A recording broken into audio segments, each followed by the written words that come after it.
Hello dear friends, London broad ഏറ്റവും മുതലോട്ട് എല്ലാവർക്കും സ്വാഗതം. ഇപ്പം ഞാൻ ഇന്ന് വന്നിരിക്കുന്നത് UK-യിലെ ഏറ്റവും ലേറ്റസ്റ്റ് ആയിട്ടുള്ള പൊളിറ്റിക്കൽ ന്യൂസുമായിട്ടാണ്. അതായത് എല്ലാവർക്കും അറിയാം, ഇപ്പോൾ UK-യിൽ തദ്ദേശ സ്വയംഭരണ സ്ഥാപനങ്ങളിലോട്ടുള്ള, അതായത് ഇപ്പോൾ കൗൺസിൽ ഇലക്ഷനൊക്കെ നടന്നുകൊണ്ടിരിക്കുകയായിരുന്നു. മെയ് 7 ഇലക്ഷൻ്റെ റിസൾട്ട് കഴിഞ്ഞ ദിവസം വന്നിട്ടുണ്ടായിരുന്നു. അതായത് UK-യിലെ ബ്രിട്ടീഷ് ജനത ഞെട്ടിച്ചു കൺസർവേറ്റീവ് പാർട്ടിയെ ലേബർ പാർട്ടിയൊക്കെ പിന്തള്ളിക്കൊണ്ട് റീഫോം പാർട്ടി വിജയിച്ചിരിക്കുകയാണെന്നുള്ളതാണ്. അത് സത്യം പറഞ്ഞാൽ നമുക്ക് ഞെട്ടൽ എന്ന് കേൾക്കുമ്പോൾ ഞെട്ടൽ ഉണ്ടാവുമെങ്കിലും പ്രതീക്ഷിച്ചിരുന്നൊരു വിജയം തന്നെയായിരുന്നു റീഫോം പാർട്ടിയുടെ എന്ന് പറയാൻ പറ്റും. കാരണം UK-യുടെ ട്രെൻഡ് അതായിരുന്നു. ഇപ്പോൾ നമ്മുടെ നാട്ടിലിപ്പോൾ TVK, തമിഴ്നാട്ടിൽ വിജയ് TVK ഞെട്ടിച്ച് അധികാരത്തിലേറിയിരിക്കുകയാണ്. കേരളത്തിൽ കോൺഗ്രസ് അധികാരത്തിലേറിയിരിക്കുകയാണ്. അപ്പോൾ നമ്മുടെ ബംഗാളിൽ അതേപോലെ BJP പിടിച്ചടക്കിയിരിക്കുകയാണ്. അപ്പോൾ നമ്മുടെ നാട്ടിലൊക്കെ ഇലക്ഷൻ ചൂടാണ് എന്ന പോലെ തന്നെ ഇവിടെയും ഒരു ഇലക്ഷൻ ചൂട് തന്നെയായിരുന്നു. അപ്പോൾ റീഫോം പാർട്ടിയാണ് വിജയിച്ചിരിക്കുന്നത്. അപ്പോൾ എന്തൊക്കെയാണ് ഇതിൻ്റെ കാര്യങ്ങൾ, ഇനി നമ്മൾ എന്തൊക്കെയാണ് ഇവിടെയുള്ള UK മലയാളികൾക്ക് എങ്ങനെയൊക്കെ ആയിരിക്കും ബാധിക്കുക എന്ന പോലെ തന്നെ റീഫോം പാർട്ടി വിജയത്തെക്കുറിച്ചൊക്കെയാണ് ഇന്നത്തെ വീഡിയോയിൽ നമ്മൾ ചർച്ച ചെയ്യുന്നത്. അപ്പോൾ നിങ്ങൾക്ക് ഇമ്പോർട്ടൻ്റ് ആയിരിക്കും. നിങ്ങൾ UK-യിൽ ഇപ്പോൾ ജീവിക്കുന്ന ആൾക്കാരാണെങ്കിൽ, അല്ലെങ്കിൽ UK-യിൽ വരാൻ വേണ്ടി ആഗ്രഹിക്കുന്ന ആൾക്കാരാണെങ്കിൽ തീർച്ചയായിട്ടും ഈ വീഡിയോ കാണണം. കാരണം UK-യിൽ നടന്നുകൊണ്ടിരിക്കുന്ന രാഷ്ട്രീയ കാര്യങ്ങളെക്കുറിച്ചൊക്കെ ഒരു അപ്ഡേറ്റ്സ് ഉണ്ടായിരിക്കുന്നത് ബെറ്ററാണ്. അപ്പോൾ നമുക്ക് നേരെ വീഡിയോ എടുക്കാം. വീഡിയോ ഇൻഫോർമേറ്റീവ് ആയിരിക്കും. ഇഷ്ടപ്പെട്ടാൽ ആസ് യൂഷ്വൽ ലൈക്ക് ചെയ്യുക, കമൻറ്റ് ചെയ്യുക, ഷെയർ ചെയ്യുക, സബ്സ്ക്രൈബ് ചെയ്ത് സപ്പോർട്ട് ചെയ്യുക. പറ്റുമെങ്കിലൊരു ഹൈപ്പ് കൂടെ ചെയ്തേ. ഈ തെരഞ്ഞെടുപ്പിൽ ഏറ്റവും വലിയ താരം നൈജൽ ഫരാജ് തന്നെയാണ്. നൈജൽ ഫരാജയുടെ UK റീഫോം പാർട്ടി തന്നെയാണ്. തെരഞ്ഞെടുപ്പിൽ ഏകദേശം 1400-ലധികം സീറ്റുകളാണ് അവർ വാരിക്കൂട്ടിയത്. വെറും ഒരു താൽക്കാലിക ട്രെൻഡ് എന്നതിലുപരി, ജസ്റ്റ് തോൽപ്പിക്കാൻ വേണ്ടി ഒരു വോട്ട് പിടുത്തക്കാർ എന്നതിലുപരി റീഫോം പാർട്ടി ഭരണകക്ഷിയായിട്ടുള്ള ലേബർ പാർട്ടിയുടെ പല സിറ്റിംഗ് സീറ്റുകളും പിടിച്ചെടുക്കുകയുണ്ടായി. ഇത് കേവലം ഒരു വിജയം എന്നതിലുപരി ലേബർ പാർട്ടിയുടെ അടിത്തറ ഇളക്കുന്ന വിജയമായി തീർന്നു. മാത്രമല്ല പല സ്ഥലങ്ങളിലും ഭരണം പിടിച്ചിരിക്കുന്നത് ഹ്യൂജ് ആയിട്ടുള്ള വോട്ട് ഡിഫറൻസോടെയാണ് എന്നുള്ളതും മനസ്സിലാക്കേണ്ട ഒരു കാര്യം തന്നെയാണ്. അപ്പോൾ റീഫോം പാർട്ടി തന്നെ ആയിരിക്കും അടുത്ത ഇലക്ഷനിൽ, അതായത് ഇതിപ്പോൾ തദ്ദേശ സ്വയംഭരണ സ്ഥാപനങ്ങളോട്ടുള്ള ഇലക്ഷൻ ആട്ടോ, പ്രാദേശിക സ്വയംഭരണ സ്ഥാപനം, നമ്മുടെ നാട്ടിലൊക്കെ പഞ്ചായത്ത് ഭരണം എന്നൊക്കെ പറയില്ലേ, അതേപോലെ ഇലക്ഷനാണ്. അപ്പോൾ ഈ ഒരു ഇലക്ഷനിലെ റീഫോം പാർട്ടിയുടെ വിജയം എല്ലായിടങ്ങളിലും വ്യാപിച്ചിരിക്കുകയാണ്. ഈ ഒരു വിജയം തീർച്ചയായിട്ടും അടുത്ത 2029 ഇവിടെ ഗവൺമെൻറ് മാറുന്നതിനുള്ള പാർലമെൻറ്റ് ഇലക്ഷനിലൊക്കെ ബാധിക്കും. അപ്പോൾ അത് തീർച്ചയായിട്ടും നമ്മൾ ശ്രദ്ധിച്ചുകൊണ്ടിരിക്കേണ്ട ഒരു കാര്യം തന്നെയാണ്. 2024 അധികാരത്തിൽ വന്ന നമ്മുടെ ലേബർ പാർട്ടിക്ക് ഇതൊരു കനത്ത അടിയാണ്. കെയർ സ്റ്റാമറുടെ നേതൃത്വത്തിലുള്ള പാർട്ടി ചോദ്യചിഹ്നത്തിലാണ് നിൽക്കുന്നത്. അവർക്ക് 1500-ലധികം സീറ്റുകളാണ് നഷ്ടമായിരിക്കുന്നത്. അപ്പോൾ ഇനി എന്ത് എന്നതിനെക്കുറിച്ചുള്ള കാര്യങ്ങൾ കൺസർവേറ്റീവ് ലേബർ പാർട്ടിയുടെ നേതൃത്വം മൗനത്തിലാണ്. അപ്പോൾ തീർച്ചയായിട്ടും വരും കാലങ്ങളിൽ ശക്തമായിട്ടുള്ള തലമുറ മാറ്റങ്ങളെല്ലാം ഉണ്ടാവാൻ സാധ്യതയുണ്ട് എന്നും നമുക്ക് അനുമാനിക്കാം. വെയിൽസിൽ പ്ലേഡ് കമ്പനി എന്നൊരു പാർട്ടി എന്ത് ചെയ്തിരിക്കുന്നു, ലേബർ പാർട്ടി നിലം തൊടിയിക്കാതെ ഓടിച്ചു എന്ന് പറയുന്ന പോലെ 43 സീറ്റുകൾ നേടിയിട്ട് ഏറ്റവും ഒറ്റക്കക്ഷിയായിട്ട് മാറിയിരിക്കുകയാണ്.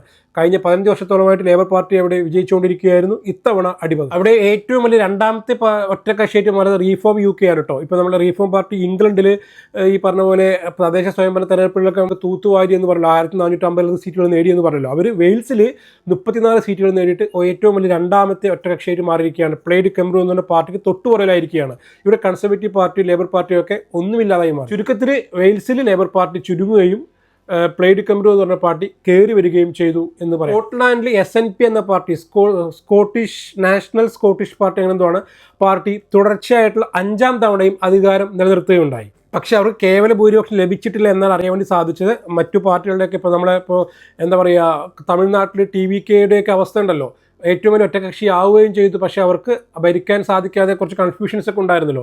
എന്ന പോലെയുള്ള കൺഫ്യൂഷൻസിലാണ് സ്കോട്ട്ലാൻഡിലെ സ്ഥിതി എന്ന് പറയുന്നത്. മൊത്തത്തിലെടുക്കുകയാണെങ്കിൽ ഏറ്റവും കൂടുതൽ മുൻനിരയിലോട്ട് വന്നിരിക്കുന്ന റീഫോം UK തന്നെയാണ്. മുൻപ് ഭരിച്ചിരുന്ന ടോറികൾ എന്നറിയപ്പെടുന്ന കൺസർവേറ്റീവ് പാർട്ടി ചിത്രത്തിലേ ഇല്ലാണ്ടായി മാറി.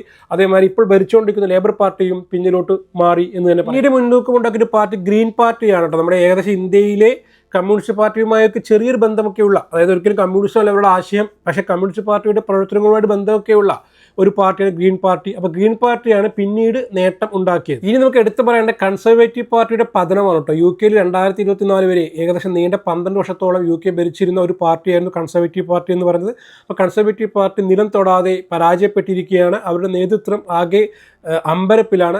കാരണം ഒരു ടോറികൾ എന്നാട്ടോ അവർ പൊതുവെ വിളിക്കുക. ടോറികൾ മൊത്തം തോറ്റു തുന്നം പാടിയിരിക്കുകയാണെന്ന് പറയാൻ പറ്റും. മറ്റു പാർട്ടികൾ ഉയർന്നു വന്നിരിക്കുക. പറഞ്ഞ പോലെ റീഫോം പാർട്ടിയുടെ ഉദയം ഏറ്റവും കൂടുതൽ ബാധിച്ചിരിക്കുന്നത് ലേബർ പാർട്ടിയേക്കാൾ ഈ കൺസർവേറ്റീവ് പാർട്ടിയാണെന്ന് തന്നെ പറയാൻ പറ്റും. ലേബർ പാർട്ടി പല സ്ഥലങ്ങളിലും 2ാം സ്ഥാനവും 3ാം സ്ഥാനവും ഒക്കെ തൃപ്തിപ്പെട്ടെങ്കിലും ഈ കൺസർവേറ്റീവ് പാർട്ടി ഏറ്റവും അവസാനത്തിലോട്ട് ഗ്രീൻ പാർട്ടിയെ പോലെയുള്ള ലിബർ ഡെമോക്രാറ്റിക് പാർട്ടി, അതേപോലെ പ്ലേഡ് കെമ്പ്രു എന്ന് പറഞ്ഞ പാർട്ടി, പിന്നെ സ്കോട്ടിഷ് നാഷണൽ പാർട്ടി തുടങ്ങിയ പാർട്ടികളൊക്കെ അതത് സ്ഥലങ്ങളിൽ മുന്നോട്ട് വന്നപ്പോൾ ഏറ്റവും കൂടുതൽ പരാജയം ഏറ്റുവാങ്ങിയത് കൺസർവേറ്റീവ് പാർട്ടികളാണ്. കൺസർവേറ്റീവ് പാർട്ടിയാണ് എല്ലായിടങ്ങളിലും. അപ്പോൾ തീർച്ചയായിട്ടും കൺസർവേറ്റീവ് പാർട്ടിയുടെ പതനം എന്ന് തന്നെ ഈ ഒരു ഇലക്ഷനെ നമുക്ക് പറയാൻ വേണ്ടി സാധിക്കും. നമ്മുടെ ഇന്ത്യൻ വംശജനായിട്ടുള്ള ഋഷി സുനിക്കൊക്കെ പ്രധാനമന്ത്രിയായിട്ടുണ്ടായിരുന്ന പാർട്ടിയാണ് കൺസർവേറ്റീവ് പാർട്ടി. അറിയാത്തവർക്ക് വേണ്ടി പറഞ്ഞു എന്ന് മാത്രം. ഈ ഒരു ഇലക്ഷൻ നമ്മൾ റീഫോം പാർട്ടിയിലോട്ടാണ് വെളിച്ചം വീശുന്നത്. കഴിഞ്ഞ കുറച്ച് കാലങ്ങളായിട്ട് UK ട്രെൻഡ് എന്ന് പറയുന്ന റീഫോം പാർട്ടിക്ക് അനുകൂലമായിട്ടുള്ളതായിരുന്നു. അപ്പോൾ ഈ ചെറിയൊരു രീതിയിൽ പലപ്പോഴും പറഞ്ഞ കാര്യത്തിന് സൂചിപ്പിക്കുകയാണ്. നമ്മുടെ പല സുഹൃത്തുക്കളും ഇൻസ്റ്റയിലാവട്ടെ, നമ്മുടെ യൂട്യൂബിൽ കമ്മ്യൂണിറ്റി ടാബിലാവട്ടെ പല റീഫോം പാർട്ടിയെ സപ്പോർട്ട് ചെയ്തിട്ടൊക്കെ മെസ്സേജസ് കണ്ടിട്ടുണ്ടായിരുന്നു. അപ്പോൾ റീഫോം പാർട്ടി എന്ന് പറയുന്നത് വളർന്നു വരുന്നൊരു പാർട്ടിയാണ്. പക്ഷേ ഒരു ചെറിയൊരു ടെൻഷൻ അല്ലെങ്കിൽ ചെറിയൊരു പ്രോബ്ലം എന്ന് പറഞ്ഞു കഴിഞ്ഞാൽ UK മാത്രമാണ്, ബ്രിട്ടനുകാർക്ക് മാത്രമാണ് എന്ന രീതിയിൽ ചിന്തിക്കുന്ന ഒരു പാർട്ടിയാണ് റീഫോം പാർട്ടി. അതേപോലെ ഗ്രേറ്റ് ബ്രിട്ടൻ എന്നൊരു സങ്കല്പം തുടങ്ങിയ കാര്യങ്ങളുമായിട്ട് മുന്നോട്ട് പോകുന്ന പാർട്ടിയാണ് റീഫോം UK എന്ന് പറയുന്നത്. അപ്പോൾ UK മാത്രമല്ല, ഈ പറഞ്ഞ പോലെ അവർ തീർച്ചയായിട്ടും ഇവിടെ വരുന്ന പല നിയമങ്ങൾക്കും, അതായത് ഇപ്പോൾ പ്രവാസികൾക്ക് വേണ്ടിയിട്ടുള്ള പല നിയമങ്ങൾക്കും എതിരാണ്. UK മാക്സിമം ജോബ് UK ആൾക്കാർക്ക് തന്നെ കൊടുക്കണമെന്ന് വാദിക്കുന്ന പാർട്ടിയാണ്. അപ്പോൾ നമ്മൾ തീർച്ചയായിട്ടും ഫ്യൂച്ചറിൽ 2029 റീഫോം പാർട്ടി നിലവിൽ വരികയാണെങ്കിൽ ഇപ്പോൾ പല നിയമങ്ങളിലും മാറ്റങ്ങൾ വരാൻ വേണ്ടി വലിയൊരു സാധ്യതയുണ്ട്. ഇപ്പോൾ തന്നെ ഡിപ്പെൻഡൻറ്റ് വിസ, എന്താ പറയുക, സ്റ്റുഡൻറ്റ് വിസയിൽ വരുന്ന ആൾക്കാർക്ക് ഡിപ്പെൻഡൻറ്റ് വിസയൊക്കെ കഴിഞ്ഞ കൺസർവേറ്റീവ് പാർട്ടിയുടെ കാലത്തിന് എടുത്ത് മാറ്റിയിരുന്നു. അപ്പോൾ പറയാൻ പറ്റില്ല ഇനിയിപ്പോൾ മുൻപൊരിക്കൽ ഇതേപോലെ സ്റ്റുഡൻറ്റ് വിസ എടുത്ത് മാറ്റിയിരുന്നു. അതേപോലെ ഈ റീഫോം UK പാർട്ടി അധികാരത്തിൽ വരികയാണെങ്കിൽ ചിലപ്പോൾ പ്രാദേശികവാദം കൂടുതൽ അവർ ഉന്നയിക്കുകയും തത്ഫലമായിട്ട് പുറത്തുനിന്നുള്ള ഇതേപോലെയുള്ള വിസകളൊക്കെ പലതും നിരോധിക്കാനൊക്കെ സാധ്യതയുണ്ടെന്നാണ് എനിക്ക് തോന്നുന്നത്. കാരണം ആദ്യം UK ആൾക്കാർക്ക് ജോലി കൊടുത്തിട്ട് മതി, പുറത്തുനിന്നുള്ള ആൾക്കാർക്ക് എന്നൊരു നിലപാട് അവർ എടുക്കുകയാണെങ്കിൽ തീർച്ചയായിട്ടും ഇവിടെയുള്ള ആൾക്കാർക്ക് പലർക്കും പുറത്തു പോകേണ്ടി വരും എന്ന് തന്നെയാണ് എനിക്ക് മനസ്സിലാക്കാൻ വേണ്ടി സാധിക്കുന്നത്. എന്തായാലും ഈ ഇലക്ഷൻ ഞെട്ടിക്കുന്ന ഇലക്ഷൻ തന്നെയാണ്, ഞെട്ടിക്കുന്ന റിസൾട്ട് തന്നെയാണ്. നമ്മുടെ കേരളത്തിലും തമിഴ്നാട്ടിലൊക്കെ വന്ന സമയത്ത് തന്നെ സെയിം ടൈമിൽ തന്നെ ഒരു ഇലക്ഷൻ ഇതായതുകൊണ്ട്, പക്ഷേ ഒരു വ്യത്യാസമുണ്ട് കേട്ടോ. നമ്മുടെ നാട്ടിൽ 1 മാസം എടുക്കും ഈ ഒരു ഇലക്ഷൻ്റെ. ഞാൻ കഴിഞ്ഞ ദിവസം ഒരു അഫ്ഗാനിസ്ഥാൻ ശ്രീലങ്കക്കാരനത്ത് സംസാരിക്കേണ്ടായി. അപ്പോൾ അദ്ദേഹം പറഞ്ഞത് അതൊരു കൗതുകരമായിട്ടുള്ള കാര്യമായിരുന്നു. അദ്ദേഹം പറഞ്ഞു, നിങ്ങൾ ഇന്ത്യയിൽ ഇലക്ഷൻ എന്ന് പറയുന്നത് ഒരു ഫുൾ അഴിമതിയല്ലേ എന്ന് ചോദിച്ചു. അപ്പോൾ ഞാൻ എന്തുകൊണ്ടാണ് അങ്ങനെ പറയുന്നതെന്ന് അദ്ദേഹത്തോട് ചോദിച്ചു. അദ്ദേഹം പറഞ്ഞത് മറ്റു സ്ഥലങ്ങളിലെല്ലാം ഒരു 4-5 ദിവസത്തിനുള്ളിൽ റിസൾട്ട് വരും, അല്ലെങ്കിൽ നെക്സ്റ്റ് ഡേ തന്നെ റിസൾട്ട് വരും. നിങ്ങളുടെ ഇന്ത്യയിൽ മാത്രമാണ് 1 മാസമൊക്കെ എടുത്ത് റിസൾട്ട് വരുന്നതെന്ന്. അപ്പോൾ ഞാൻ അദ്ദേഹത്തോട് പറഞ്ഞത്, ഇന്ത്യ എന്ന് പറയുന്നത് ജനാധിപത്യപരമായിട്ട് വലിയൊരു രാജ്യമാണ്. അപ്പോൾ അതിൻ്റേതായിട്ടുള്ള കുറേ കാര്യങ്ങളുണ്ട് എന്നുള്ള രീതിയിലാണ് ഞാൻ അദ്ദേഹത്തോട് പറഞ്ഞത്. പക്ഷേ നിങ്ങൾ ഇതിനെക്കുറിച്ചാണ് ചിന്തിച്ചിട്ടുണ്ടോ? ശ്രീലങ്കയൊക്കെ പറയുമ്പോൾ ഇന്ത്യയെ അനുബന്ധിച്ച് നോക്കുമ്പോൾ ചെറിയൊരു രാജ്യത്തോളൊക്കെ ഇവിടെ സാങ്കേതികത്വങ്ങൾ മതിയായിരിക്കാം. പക്ഷേ ഇന്ത്യയെ സംബന്ധിച്ചിടത്തോളം കുറച്ച് വലിയ രാജ്യമായതുകൊണ്ട് തന്നെ അതിൻ്റേതായിട്ടുള്ള ബുദ്ധിമുട്ടുകൾ ഉണ്ടാകും എന്ന് ഞാൻ അദ്ദേഹത്തോട് പറഞ്ഞു വെച്ചു. അപ്പോൾ ഈ വിഷയത്തിലുള്ള നിങ്ങളുടെ അഭിപ്രായവും താഴെ രേഖപ്പെടുത്തണം കേട്ടോ. കാരണം മെയ് 7 മറ്റാണ് UK ഇലക്ഷൻ കഴിഞ്ഞത്. 2 ദിവസത്തിനുള്ളിൽ റിസൾട്ട് വരികയും ചെയ്തു എന്നുള്ളതാണ്.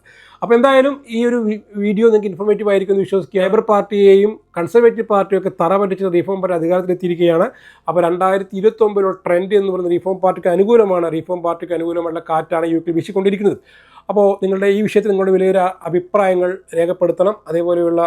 ഇതേപോലെയുള്ള മറ്റു ലേറ്റസ്റ്റ് അപ്ഡേറ്റ്സിന് വേണ്ടി നമ്മുടെ ചാനൽ ഒന്ന് സബ്സ്ക്രൈബ് ചെയ്യുക, സപ്പോർട്ട് ചെയ്യുക. എന്ത് ഡൗട്ട്സ് ഉണ്ടെങ്കിലും താഴെ കമൻറ്റ് ചെയ്യുക. അറിയുന്ന കാര്യങ്ങളാണ് തീർച്ചയായിട്ടും റിപ്ലൈ തന്നിരിക്കുന്നതായിരിക്കും കേട്ടോ. മറ്റൊരു ലേറ്റസ്റ്റ് അപ്ഡേറ്റ് ആയിട്ട് വരാം. അതിലേക്ക് bye, see you, thank U.